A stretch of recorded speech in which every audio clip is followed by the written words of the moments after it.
तर मित्रांनो, स्वागत आहे नवीन एका व्हिडिओमध्ये. आपण काय गाडी खाली करून आलतो तर निष्काळजीपणा. साहेब म्हणले जरा जेवण पिवणं करून या, तोपर्यंत बघतो मालाचं काहीतरी. हायवेचा क्रॉस ओलांडला आणि पुढे गेलो. मग काय मस्तपैकी आज व्हेजच जेवावं म्हणलं.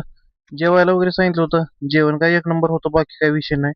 जेवणाचा बेत उरकला, वापस आलो. ऑफिसला बघतोय तर काय 2-4 गाड्या गेल्या होत्या. साहेबांना म्हणले ऑर्डर आहे बघा, जात आहो का. मग काय म्हणलं, साहेब जातो, चला काही अडचण नाही. आता मुक्काम केल्यापेक्षा गेलेलं बरं. त्यामुळे तिथून काय गेलो सणसवाडीचा माल भरायला. मग काय गाडी गेल्या गेल्या झन दिशा भरून घेतली 2च मिनिटात. आता म्हणले हे पेपर घेऊन जावा, दुसरीकडे चलन बनतंय. म्हणलं साहेब चला ठीक आहे. वाटत जरा म्हणला धीरज भाऊ भेटला. धीरज भाऊ म्हणला चला लई दिवसानं आलायसा, आता थंड प्या. भाऊनं काय एक रबडी सांगितली. भाऊनं पण नवीनच गाडी घेतली आहे. भाऊ म्हणला डिझेल वाढायला मी गाडी घ्यायला लई ताप झालाय बाबा. मग काय त्याची पण गाडी भरणं चालू होती खाली रत्नागिरीकडे. आता म्हणलं चला भाऊ निघतो, कारण झालता लई उशीर. काहीच विषय नाही म्हणलं, आता चला जाऊ. इथून गेलो मार्केट यार्ड मधून. पेपर वगैरे बनवले कंपनीतून जाऊन. पेपर नाही 2-3 तास लागले. गणेश भाऊच्या रूमवर आलो. मस्त पैकी आंघोळ केली, जेवण केलं. 2 तास जरा झोपलो. 10-10:30 उठलो, कारण माल होता तेव्हा कंपनीत सकाळी पोहोचायचं होतं. आता म्हणलं रस्त्याचं काम चालू आहे, साहेब काय पोहोचते की. वाटत धीरज भाऊची गाडी घेतली भरून. मग म्हणलं चला भाऊ मी पण निघतो. साहेबांना म्हणलं लवकरात लवकर पोहोचा, काहीच विषय नाही.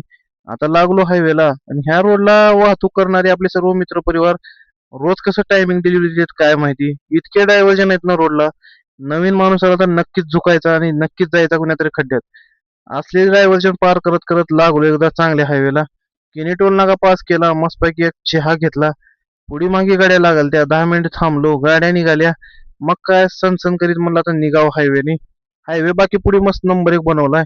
आपल्याला आता जायचं होतं, दोघा तिघाला विचारलं. पुढे आलो कराडात. कराडातला हे काय ब्रिज चालू झाला नाही. ट्रॅफिक नव्हती कारण आपण आलतो लय उशिरा. त्यामुळं खंदिशा कराड पास केलं. पुढे थोडंसं कोपऱ्याला लागलं ट्रॅफिक, ते ट्रॅफिक वगैरे पार केलं. मग पुढे आलो, जरा म्हणलं थंड घ्यावं लागतंय. एक पेडिटर लावलं, आणि पेडिटर लावल्यावर सुट्टी असते वे. डायरेक्ट दाखिला खंबाट घात. घाटाच्या टनल मधून पुढे निघालो. पुढे निघाल्यानंतर काय आता जुन्या कात्रच्या घाटातून जावं म्हणलं. रस्ता मी आपण दाखवेल तसं जावं. आपल्याला काय झाट कळत नाही, आपण किती पुण्यात आलो तर आपल्याला काही रस्ते पिस्ते काही कळत नाही. कात्रच्या जुन्या घाटात आलो. घाट बाकी डेंजर होता. आपण आलतो पहिलीच वेळेस. आयशरवाला असा दाबी जात होता ना, काय सांगायचं. कंपनीत पोहोचलो 5-5:30 ला. मोबाईल म्हणलं अलाउड नाही. मोबाईल ठेवला होता, पुन्हा नका व्हिडिओ घेऊ म्हणलं. कंपनीत गाडी वगैरे खाली केली, 2 तास लागले. काय टायमिंग माल नव्हता, चेकिंगला आलता माल. मग म्हणलं चला आता काय आम्हाला दामटीला रातभर. जरा जाऊन बाहेर पार्किंगला पडी घेऊ. बाहेर पार्किंगला नगर झोपलो. उठलो, जरा मला जरा नाश्त्याचं बघावं.